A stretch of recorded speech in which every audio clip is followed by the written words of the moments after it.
రాయలసీమ ఏ వైపు ఒక్క 1999 సంవత్సరంలో మాత్రం ఆ 52 నియోజకవర్గాలు 31 తెలుగుదేశం కూటమి గెలుచుకున్నటువంటి సందర్భం.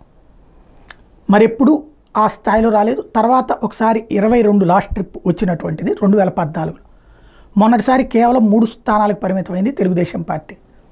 ఈ దఫా ఏంటి అంటే రాయలసీమలో 25 నుంచి 30 దాకా గెలుస్తున్నాం. అనంతపురంలో దాదాపు 10 స్థానాలు మావే అని తెలుగుదేశం పార్టీ కూటమి నమ్ముతోంది. అదే సందర్భంలో కడపలో 50-50 అని నమ్ముతోంది. కర్నూలులో 60-40 అందులో మా కూటమికి 40% వచ్చిందని నమ్ముతోంది. చిత్తూరులో 60-40 60% మాకు వచ్చిందని నమ్ముతోంది. అదే సందర్భంలో వైఎస్ఆర్ కాంగ్రెస్ పార్టీ క్రిందటిసారి మీద ఒక 5 నుంచి 10 స్థానాలు తగ్గుతాయి తప్ప ఓవరాల్గా భారీ విజయం అయితే తమదేనని నమ్ముతోంది. 2014 రిపీట్ కాదు, 2019 రిపీట్ కాదు, టోటల్గా చూస్తే 35 నుంచి 40 స్థానాలు తమకే వస్తాయని నమ్ముతోంది.